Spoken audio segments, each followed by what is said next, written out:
പുതുശ്ശേരിയെ സംബന്ധിച്ചിടത്തോളം തിരുവിതാംകൂർ രാജ്യത്ത് ജനിച്ച് അവിടെ സമരം ചെയ്ത് പിന്നീട് തിരുകൊച്ചി സംസ്ഥാനത്തേക്ക് മാറി അവിടെ സമരം ചെയ്ത് ഇന്ത്യയുടെ ഭാഗമായി അവിടെ സമരം ചെയ്ത് കേരളക്കാരനായി അവിടെയും സമരം ചെയ്ത് പിന്നീട് ഭാഷയ്ക്ക് വേണ്ടിയുള്ള സമരം ആരംഭിച്ച് അത് ദ്രാവിഡ ഭാഷ എന്നുള്ള രീതിയിൽ വിവിധ ഭാഗങ്ങളിലേക്ക് പടർന്ന് ആഫ്രിക്കൻ ഭാഷയുമായി സംയോജിച്ച് ഓൾസോയങ്കയും അതോടൊപ്പം തന്നെ ചിനു അച്ചബയും പോലുള്ള ആളുകളുമായി ബന്ധപ്പെട്ട് ആഫ്രിക്കയിലേക്ക് സഞ്ചരിച്ച് മലയാള ഭാഷയുടെ ഭാഗമായിട്ടുണ്ടായ ബന്ധത്തിൻ്റെ പുറത്ത് ഫൊക്കാന ഉണ്ടാക്കാൻ അമേരിക്കയിൽ കൂടി ജർമ്മനിയിൽ വന്ന് അവിടുത്തെ മലയാളികൾ തമ്മിലുള്ള പ്രശ്നത്തെ തീർത്തുകൊണ്ട് അവിടെ പരസ്പരം സംസാരിച്ച് അവിടെ മലയാള സമ്മേളനം നടത്തി.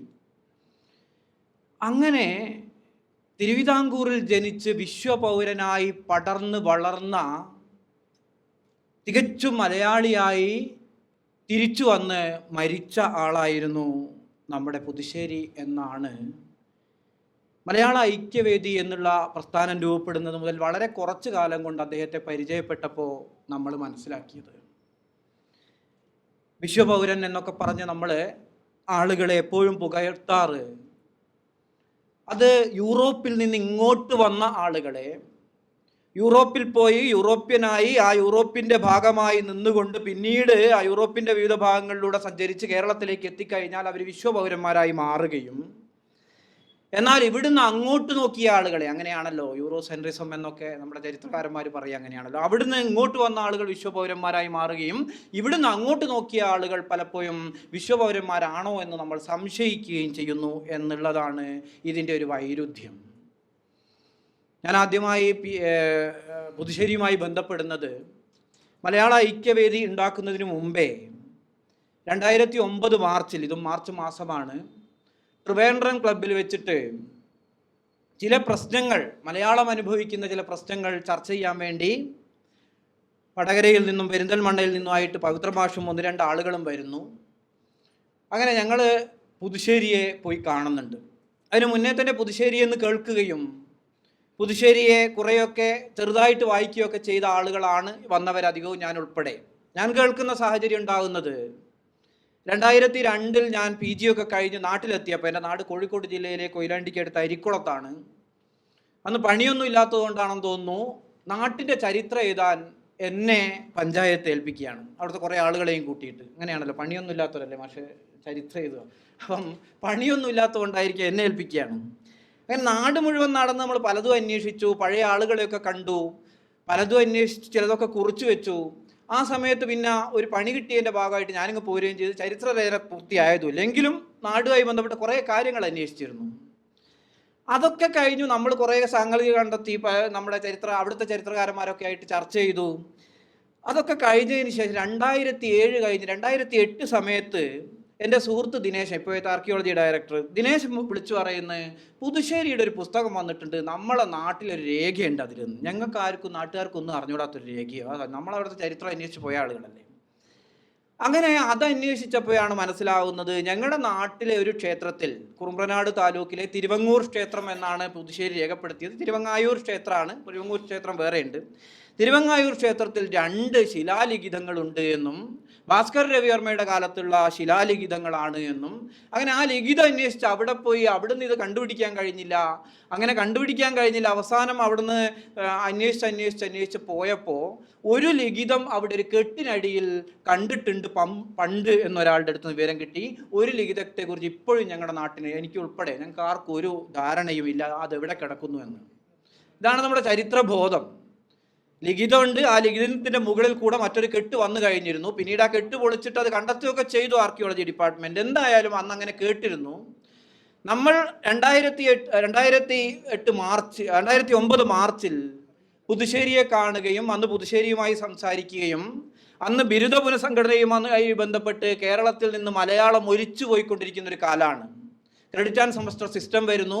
ആ ക്രെഡിറ്റ് ആൻഡ് സെമസ്റ്റർ സിസ്റ്റത്തിൽ അതുവരെ 3 പേപ്പർ 1-ാം വർഷവും 2-ാം വർഷവുമായി പഠിപ്പിച്ചുകൊണ്ടിരുന്ന ബിരുദ മേഖലയിൽ നിന്നും ഒറ്റ പേപ്പറിലേക്ക് ഒതുക്കാൻ വേണ്ടിയിട്ട് ഇവിടുന്ന് ഉന്നത വിദ്യാഭ്യാസ കൗൺസിൽ നിർദ്ദേശം കൊടുക്കുന്നു സർവകലാശാലകൾ ഇക്കാര്യത്തിൽ മാറ്റം വരുത്തരുത് എന്ന് പറയുന്നു. ആ ഘട്ടത്തിലാണ് കേരളത്തിലെ മലയാളവും അതോടൊപ്പം തന്നെ ഭാഷയുമായി ബന്ധപ്പെട്ട പ്രവർത്തകരും ഭാഷാ അധ്യാപകരും കൂടി എങ്കിൽ ഒരു ഇടപെടൽ നടത്തണം എന്നുള്ള നിലയ്ക്ക് വടക്കുന്ന് ഇങ്ങോട്ട് പവിത്ര മാഷിന്റെ നേതൃത്വത്തിൽ പലയിടങ്ങളിലായിട്ട് മലയാള വേദി രൂപീകരിക്കുന്നത്. അക്കാലത്ത് അങ്ങനെയായിരുന്നു. ആഗോളവൽക്കരണം വന്നു കഴിഞ്ഞു, താച്ചറിസവും റീഗനിസവും ശക്തമായി കഴിഞ്ഞു. ഇനി എന്തിന് ഭാഷ, ഇനി എന്തിന് സംഗീതം, ഇനി എന്തിന് സാഹിത്യം എന്ന് ചോദിക്കുന്ന ഒരു ഘട്ടത്തിലാണ് മലയാള വേദി എന്നുള്ള പേരിൽ സംസ്ഥാനത്താകെ രൂപീകരിച്ച് കൊണ്ടുവരുന്നത്.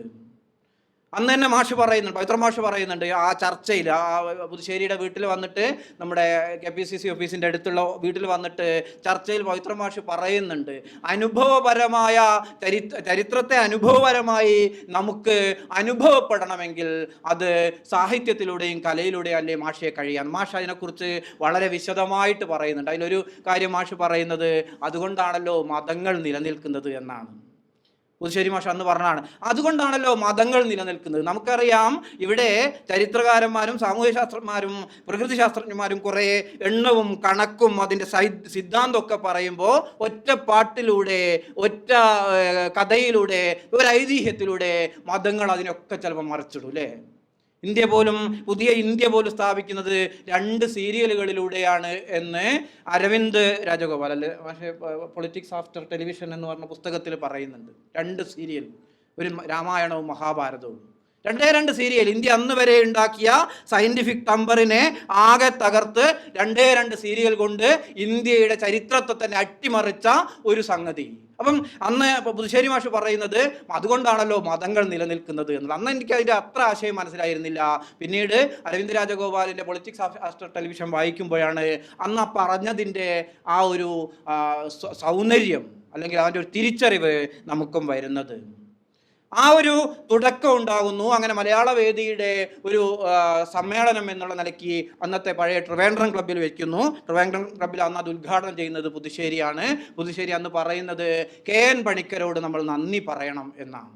KN പണിക്കരോട് നന്ദി പറയണം എന്ന് പറഞ്ഞാൽ ഉന്നത വിദ്യാഭ്യാസ കൗൺസിലിൻ്റെ അന്നത്തെ ചെയർമാനായിരിക്കുന്നത് സെക്രട്ടറി ആയിട്ടിരിക്കുന്നത് KN പണിക്കരാണ്. അദ്ദേഹം അതിന് വേണ്ടിയിട്ട് ഈ ഒരു സംഗതി വെച്ചത് കൊണ്ടാണ് നമ്മൾ ഭാഷാപ്രവർത്തകർക്ക് ഒന്നിച്ചു കൂടാൻ കഴിഞ്ഞത് എന്ന് പറഞ്ഞുകൊണ്ട് അന്ന് തമിഴ്നാട്ടിൻ്റെ അവരുടെ ഒരു ഭാഷാ അവബോധവും അതോടൊപ്പം തന്നെ ഭാഷാ അഭിമാനവും കള്ളിട്രൗസറിട്ട തമിഴൻ്റെ വീര്യവുമൊക്കെ കൃത്യമായിട്ട് പുതുശ്ശേരി അന്ന് അവതരിപ്പിക്കുന്നുണ്ട്. പുതുശ്ശേരിയുടെ ആ ഒരു ഊർജം കണ്ടിട്ട് 2009 നവംബർ 13-14 തീയതികളിൽ വടകര വെച്ച് അന്നുണ്ടായ മലയാള വേദികളെല്ലാം കൂടിച്ചേർന്ന് വടകര വെച്ച് മലയാള ഐക്യവേദി രൂപപ്പെടുമ്പോൾ അതിൻ്റെ ഉദ്ഘാടകനായിട്ട് നമ്മൾ പുതുശ്ശേരിയെ കൊണ്ടുവരികയല്ല, സാറങ്ങ് വരിക, നമ്മൾ പറയുക മാത്രമാണ് ചെയ്യുന്നത്. 81 വയസ്സാണ് പുതുശ്ശേരിക്ക് അന്ന്. ആരോഗ്യം എന്ന് പറയുന്നത് വളരെ ശക്തമൊന്നുമല്ല. എന്നിട്ടും പുതുശ്ശേരി ഇവിടുന്ന് ട്രെയിൻ കയറി വടകരയിൽ വന്ന് സ്വന്തമായി റൂമെടുത്ത് എന്നിട്ട് സമ്മേളനം ഉദ്ഘാടനം ചെയ്യാൻ വേണ്ടിയിട്ട് വടകരയിലെ സമ്മേളന വേദിയിലേക്ക് എത്തിച്ചേരാം. 81 വയസ്സുള്ള ആ മനുഷ്യൻ അന്ന് അവിടെ വന്നിട്ട് കടത്തനാട്ട് ഉദയവർമ്മ രാജാവിൻ്റെ കാലത്ത് നടന്ന ഭാഷാഭൂഷണി എന്ന് പറയുന്ന അന്നത്തെ വിദ്വാൻ സദസ്സിനെ കുറിച്ചും കേരളത്തിൻ്റെ എല്ലാ ഭാഗത്തുള്ള ഭാഷാപ്രവർത്തകർ എത്തിച്ചേർന്നതിനെക്കുറിച്ചും അതോടൊപ്പം തന്നെ സമരത്തെക്കുറിച്ചും സമരം എന്നുള്ള ആഹ്വാനം 81-ാം വയസ്സിലും ചെയ്യുന്നുണ്ട്. എല്ലാ കാലത്തും മാഷ് നേരത്തെ പറഞ്ഞതുപോലെ, മുരളി സാർ പറഞ്ഞതുപോലെ, നിസ്വരായ മനുഷ്യൻ്റെ ഏറ്റവും ബുദ്ധിമുട്ട് അനുഭവിക്കുന്ന മനുഷ്യൻ്റെ പ്രശ്നങ്ങളെക്കുറിച്ച് മാഷ് അങ്ങനെയാണല്ലോ പുതുശ്ശേരി മാഷ് ആദ്യത്തെ കവിത തന്നെ വളരെ കൃത്യമായിട്ട് പുതുശ്ശേരി മാഷ് പറഞ്ഞു അല്ലേ. പൊട്ടക്കുടിലുകൾ കൊട്ടാര തുല്യമായി പെട്ടെന്ന് രൂപം പകർത്തുവാനായി ഞെട്ടിയുണർന്നെഴുന്നേൽക്കൂ യുവാക്കളെ, ദാരിദ്ര്യമല്ലോ പരമദുഃഖം എന്ന കവിതയിൽ പറയുന്നുണ്ട്. ദാരിദ്ര്യമാണ് പരമദുഃഖം എന്നും. പക്ഷെ അന്നത്തെ സ്വപ്നം അത് 1942 അല്ലേ, 42 സ്വപ്നമാണ്. എന്താണ്? യുവാക്കളെ ഉണരൂ, ഇന്ത്യ സ്വതന്ത്രമായാൽ ഇവിടുത്തെ പൊട്ടക്കുടിലുകൾ കൊട്ടാര തുല്യമാകും. സ്വപ്നമാണ് ഒരു യുവാവിൻ്റെ ഒരു കൗമാരക്കാരൻ്റെ സ്വപ്നം.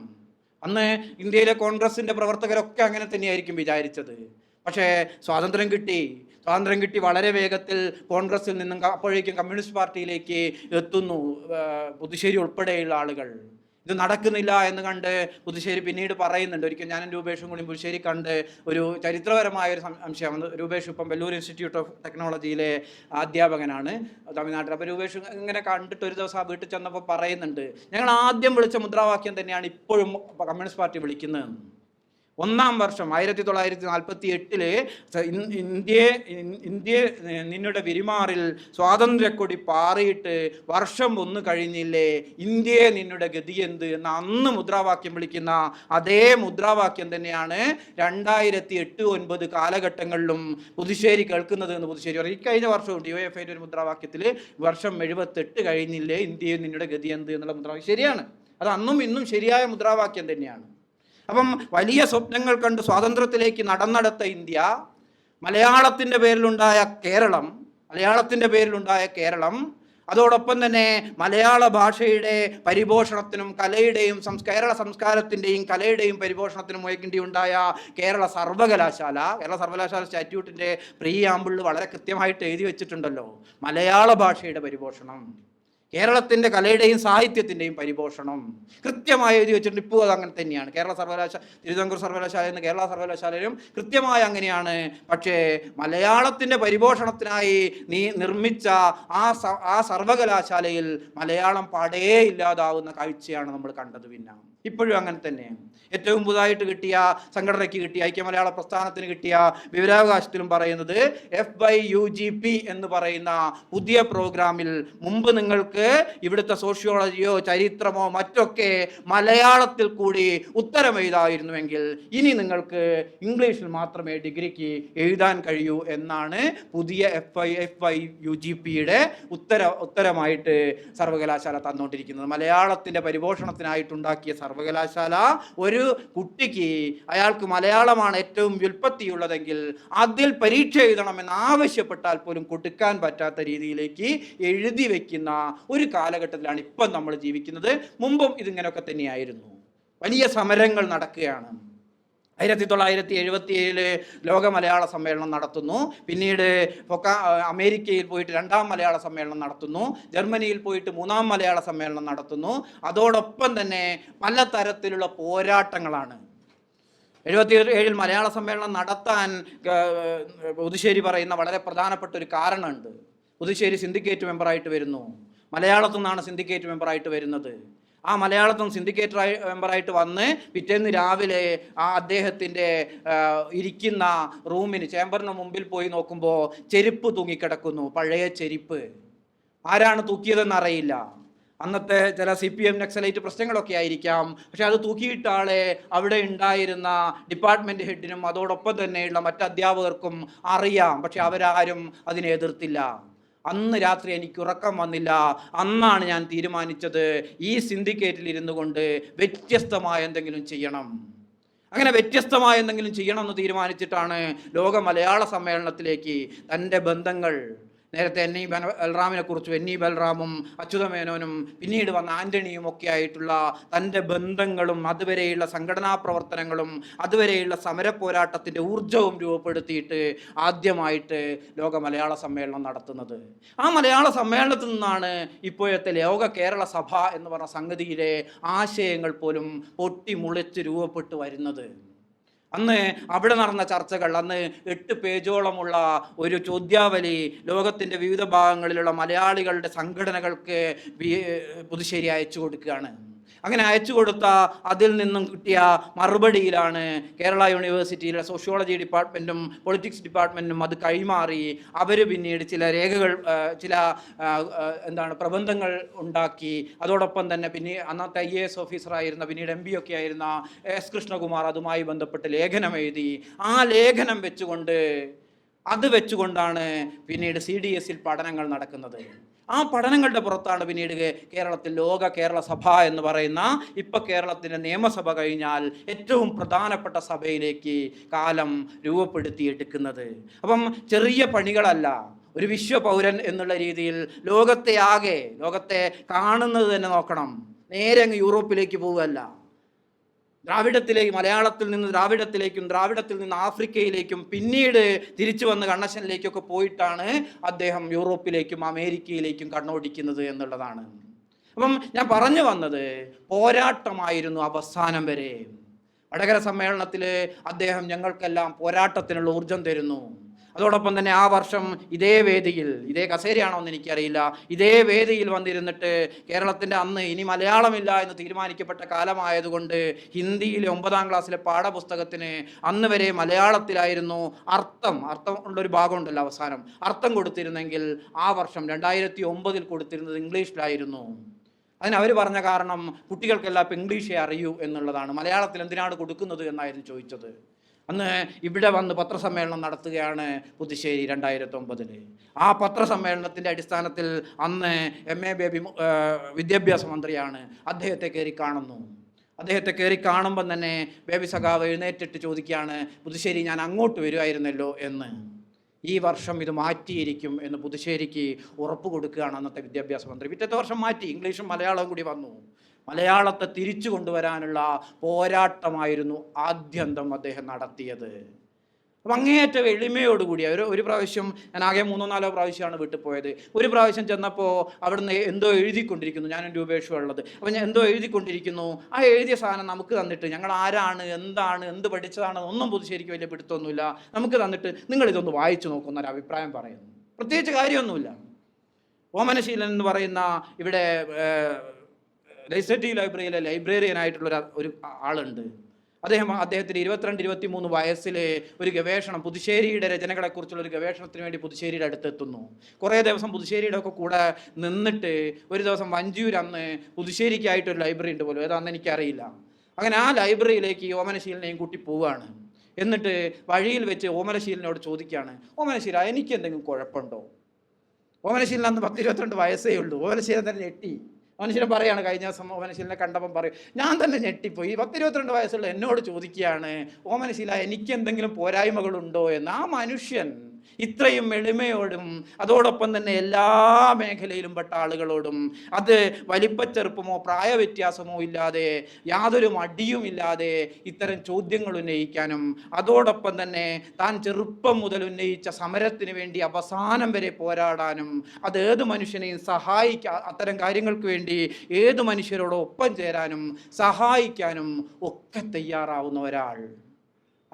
അദ്ദേഹം ശരിക്കും നമുക്ക് നോക്കൂ, അന്ന് അരുണോദയത്തിൻ്റെ ഭാഗമായി കയറി വന്ന കവികളെല്ലാം, അത് അയ്യപ്പ പണിക്കരാവട്ടെ, വയലാറാവട്ടെ, പി ഭാസ്കരനോ അല്ലെങ്കിൽ ONV ആവട്ടെ, അവരെല്ലാം പ്രസിദ്ധിയുടെ മറ്റു മേഖലകളിലൂടെ കടന്നു പോയപ്പോൾ 50 വർഷത്തോളം, കാർത്തികേയൻ സാർ പറഞ്ഞു, 50 വർഷത്തോളം കേരളത്തിൻ്റെ അടിസ്ഥാന രേഖകൾ എന്ന് പറയുന്ന, കേരള ചരിത്രത്തിൻ്റെ അടിസ്ഥാന രേഖകൾ എന്ന് പറയുന്ന ആ പുസ്തകത്തിന് വേണ്ടിയും അതോടൊപ്പമുള്ള ഗവേഷണ പ്രവർത്തനങ്ങൾക്ക് വേണ്ടിയും ആഫ്രിക്കൻ സാഹിത്യം ഉൾപ്പെടെയുള്ള സാഹിത്യ പ്രവർത്തനത്തിന് വേണ്ടിയും അങ്ങോട്ടേക്കുള്ള കൊണ്ടുകൊടുക്കലുകൾക്ക് വേണ്ടിയും ഭാഷയ്ക്ക് വേണ്ടിയും ഒരാളങ്ങ് തപസ് ചെയ്യുകയാണ്. ആ തപസ് ചിലപ്പോൾ അദ്ദേഹത്തിന് പ്രസിദ്ധി നൽകിയിട്ടുണ്ടാവില്ല. വേണമെങ്കിൽ തോപ്പിൽ ഭാസ്കരൻ പിള്ളയുടെയും, അത് തോപ്പിൽ ദാസി എന്ന് പറയുന്ന കേട്ടോ, തോപ്പിൽ ഭാസ്കരൻ പിള്ളയുടെ അനന്തരവനായ കാമ്പിശ്ശേരി കൊച്ചു ചാന്നാറുടെ കൂടെ നിന്ന പോക്കാട്ട് രാമപിള്ളയുടെ അനന്തരവനായ വലിയ വലിയ ആളുകളുമായിട്ടൊക്കെ ബന്ധമുണ്ടായിരുന്ന വയലാറിൻ്റെ അമ്മയെ അവരുടെ ജീവിതത്തിലേക്ക് തിരിച്ചു കൊണ്ടുവന്ന ഒരു രാത്രി ഈ യാതൊരു പരിചയവുമില്ലാത്ത പുതുശ്ശേരിയും ആ നാട്ടുകാരനായ ജോസും കൂടി ഒരു വിളക്കുമായിട്ട് വയലാറ് മുതൽ ചേർത്തല വരെ ഓടി വൈദ്യരെ വിളിച്ചുകൊണ്ട് വന്നിട്ടാണ് അസുഖബാധിതയായ വയലാറിൻ്റെ അമ്മയെ രക്ഷിക്കുന്നത്. ആ വയലാറുമൊക്കെ ആയിട്ട് വല്ലാതെ അടുപ്പമുണ്ടായിരുന്ന പുതുശ്ശേരിക്ക് വേണമെങ്കിൽ സിനിമാ മേഖലയിലേക്കോ ഗാനരചയിതാവിൻ്റെ മേഖലയിലേക്കൊക്കെ പോകാമായിരുന്നു. അങ്ങനത്തെയുള്ള പ്രസിദ്ധി നേടാമായിരുന്നു. ജനപ്രിയനും ജനകീയനുമാകാമായിരുന്നു.